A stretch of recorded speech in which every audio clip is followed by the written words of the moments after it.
الحمد لله وحده والصلاة والسلام على من لا نبي بعده أما بعد فأعوذ بالله من الشيطان الرجيم بسم الله الرحمن الرحيم عن أنس رضي الله تعالى عنه قال رسول الله صلى الله عليه وسلم إن عزم الجزاء مع عزم البلاء وإن الله إذا أحب قوما ابتلاهم فمن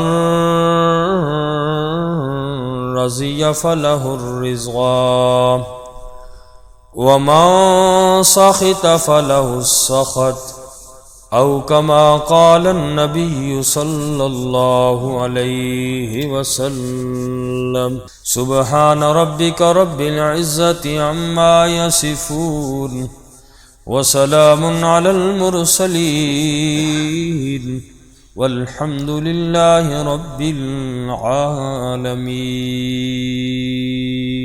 انتہائی واجب الاحترام معزز سامعین، گزشتہ منگل کو کسی بیمار کی عیادت کرنے کی فضیلت کا بیان ہوا۔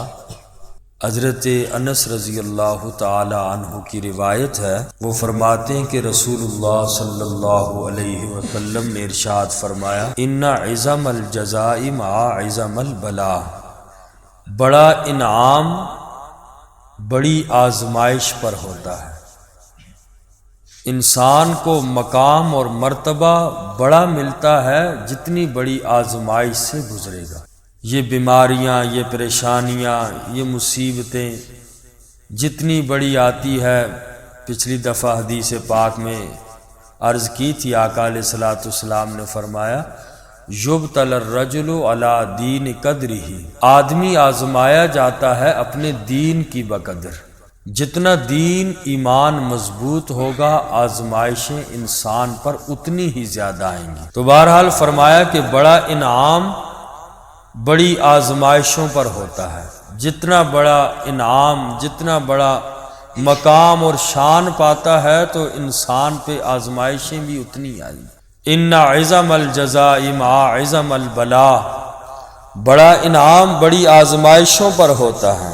اور فرمایا آقا علیہ السلام نے، ان اللہ اذا احب قوما ابتلاهم، اللہ تبارک و تعالی جب کسی قوم سے محبت کرتے ہیں، اللہ اس قوم کو مصیبت میں ڈال دیتے۔ اور فرمایا کہ جو اللہ کے فیصلے سے راضی ہو گیا، فمن رضی فلہ الرضا، جو اللہ کے فیصلے پر راضی ہو گیا، اللہ اس سے راضی ہو گیا۔ ومن سخط فلہ السخط، فرمایا کہ جو اللہ کے فیصلے سے ناراض ہوا، رب اس سے ناراض ہو جاتے۔ اور ایک دوسری روایت میں آقا علیہ السلام نے فرمایا، اذا احب اللہ عبدا صب علیہ البلاء صبا، کہ جب اللہ کسی انسان سے حد درجے کا پیار کرتا ہے تو اللہ اس پہ مصیبتیں ڈال دیتے، آزمائشیں ڈال دیتے ہیں۔ تو بہرحال یہ بیماری اور بیماری پر جو فضائل ہیں آپ نے احباب نے سماعت فرمائے، اور مریض کی عیادت کے فضائل چل رہے تھے، تو عیادت کرنا یہ مسلمان کا حق ہے۔ آج مختصر سی بات، جب کسی مریض کے پاس جائے تو آدمی عیادت کرے تو عیادت کے آداب کیا ہیں؟ اللہ کے نبی صلی اللہ علیہ وسلم کی روایت ہے کہ جب کسی مریض کی عیادت کے لیے کوئی انسان تشریف لے جائے تو آقا علیہ الصلوۃ والسلام نے فرمایا کہ انسان کو یوں کہنا چاہیے، لا باس طہور انشاءاللہ، کہ اس بیماری کو مشقت خیال نہ کرو، تیری اوپر جو بیماری آئی ہے اس کو مشقت نہ خیال کرو، بلکہ فرمایا انشاءاللہ یہ گناہوں کے دور کرنے کا ذریعہ ہے، آپ کے گناہوں کو ختم کر دے گی۔ تو بیمار کے پاس آدمی جائے تو لا باس طہور انشاءاللہ یوں آدمی کہہ دے اور اس کو تسلی کے الفاظ کہے۔ اسی طرح اللہ کے نبی صلی اللہ علیہ وسلم کی ایک اور روایت ہے، آقا علیہ الصلوۃ والسلام نے فرمایا کہ جب کوئی مسلمان کسی دوسرے مسلمان کی عیادت کے لیے جاتا ہے اور وہ آدمی اگر 7 مرتبہ یہ الفاظ دہرائے اسأل اللہ العظیم رب العرش العظیم ان یشفیک، اگر یہ الفاظ انسان 7 مرتبہ بیمار آدمی پر دہرائے اور اس کو یوں کہے تو اللہ تعالیٰ اس انسان کو شفا عطا فرماتے ہیں۔ ہاں الا یہ کہ آقا علیہ السلام نے فرمایا کہ اگر مریض کی موت کا وقت آ چکا ہو تو الگ بات ہے، وگرنہ جو آدمی ان کلمات کو دہرائے گا اسأل اللہ العظیم رب العرش العظیم ان یشفیک، یہ الفاظ دہرائے گا تو اللہ تعالیٰ اس کی برکت سے اس انسان کو صحت عطا فرمائیں گے۔ اور اسی طرح نبی کریم صلی اللہ علیہ وسلم کی ایک حدیث پاک ہے، فرمایا کہ ایک آقا علیہ السلام نے خود ایک مریض کی عیادت فرمائی اور فرمایا کہ خوشخبری ہو، اس مریض سے کہا کہ فرمایا آقا علیہ السلام نے کہ خوشخبری ہو، کیونکہ اللہ تعالیٰ فرماتے ہیں کہ یہ میری آگ ہے۔ بیماری جو اللہ لگاتے ہیں اس کے بارے میں فرمایا کہ یہ میری آگ ہے جو میں اپنے مومن بندے پر دنیا میں اس لیے مسلط کرتا ہوں تاکہ یہ قیامت کے دن کی آگ سے بچ جائے۔ دنیا کی تھوڑی سی مصیبت، جو پریشانی، کوئی دکھ درد آتا ہے تو اللہ پاک فرماتے ہیں، حدیث قدسی ہے کہ یہ میری آگ ہے، میں دنیا میں اپنے بندے کو دے کر قیامت کے دن کی آگ سے محفوظ کر لیتا ہوں۔ اللہ اکبر، کتنا بڑا اجر ہے۔ مومن کو کوئی تکلیف ملے، مومن اس پہ صبر کرے، دوسرے آدمی کو چاہیے کہ اسے تسلی دے۔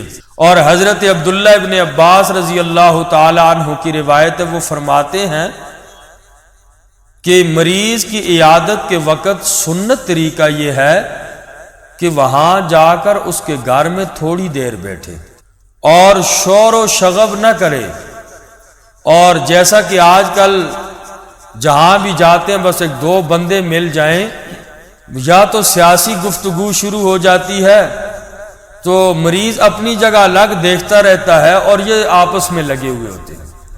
تو فرمایا سنت طریقہ یہ ہے تھوڑی دیر بیٹھو اور اس کے پاس شور و شغب نہ کرو، شور نہ مچاؤ اس کے پاس جا کر، اور تھوڑی دیر کے لیے بیٹھو۔ جیسے آج کل ہے سیاسی مجلسیں شروع ہو جاتی ہیں ایک دوسرے کی غیبتوں کے پیچھے، یا اگر دینی مسئلے کے اوپر لگ جاتے ہیں، پتہ نہیں ہوتا، شروع ہو جاتے ہیں۔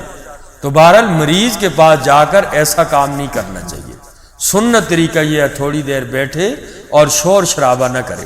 اسی طرح نبی کریم صلی اللہ علیہ وسلم نے ارشاد فرمایا کہ عیادت تو بس اتنی دیر ہے جتنی دیر کے اونٹنی کا دودھ دونے کے درمیان مختصر سا وقفہ ہوتا ہے، یعنی اتنی تھوڑی دیر کے لیے العیادت فواق ناقۃ۔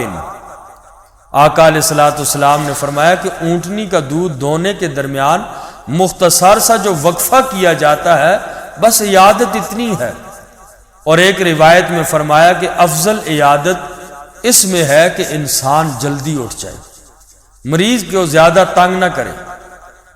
اور اسی طرح اللہ کے نبی صلی اللہ علیہ وسلم نے ارشاد فرمایا کہ جب تم کسی مریض کے پاس عیادت کے لیے جاؤ تو اس کی موت کے بارے میں اس کے غم کو دور کرو، اور تمہاری یہ بات تقدیر کو تو نہیں پھیر سکتی۔ آقا علیہ السلام نے فرمایا جو تم اسے تسلیاں دیتے ہو، لیکن مریض کو ایسی باتوں سے سکون ملتا ہے، اس کے پاس شفا یابی والی باتیں کرو اور اس کے غم کو دور کرو۔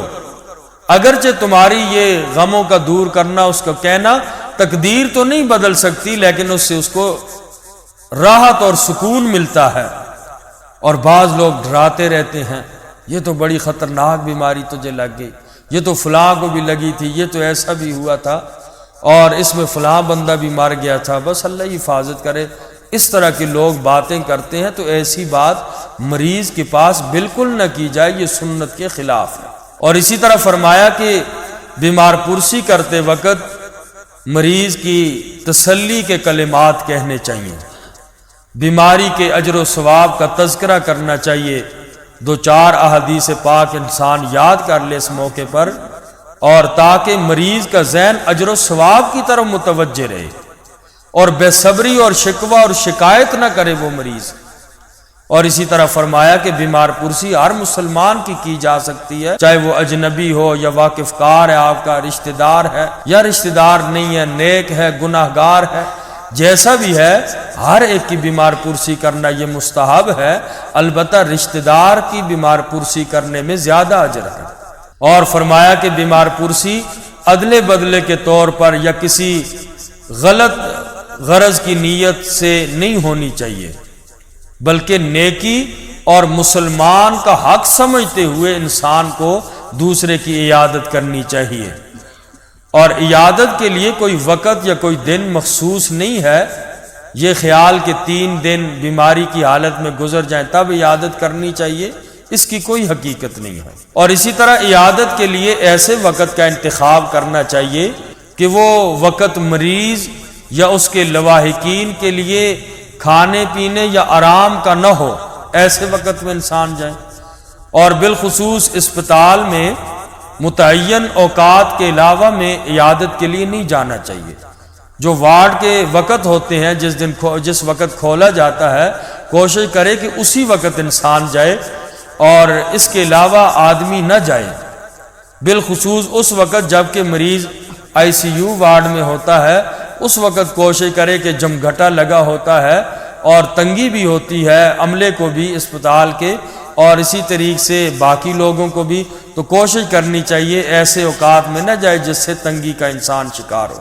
اور اسی طرح مریض کو اپنے بعد اپنے ورثاء پر اگر اپنی چھوٹی اولاد یا مال جائیداد کے ضائع ہونے کا اندیشہ ہو تو اس حوالے سے بھی جو عیادت کے لیے جائے تو اسے چاہیے کہ اچھے طریقے سے اس کو تسلی دے کہ تیرے بچوں کی حفاظت یا اسی طریقے سے جو بھی ہو تو اس حوالے سے اس کو تسلی دینی چاہیے۔ اور مریض کے پاس بہت دیر تک نہیں ٹھہرنا چاہیے، تھوڑی دیر حال احوال پوچھ کے آدمی کو اٹھ جانا چاہیے۔ سیاہ ستہ میں سے فرمایا کہ مریض کی دعائیں فرشتوں کی طرح قبول ہوتی ہیں، تو ان کے پاس جا کر ان سے اپنے لیے دعائیں کروانی چاہیے۔ اللہ عمل کی توفیق نصیب فرمائے۔ الحمدللہ رب العالمین، ربنا تقبل منا انک انت السمیع العلیم وتب علینا انک انت التواب الرحیم۔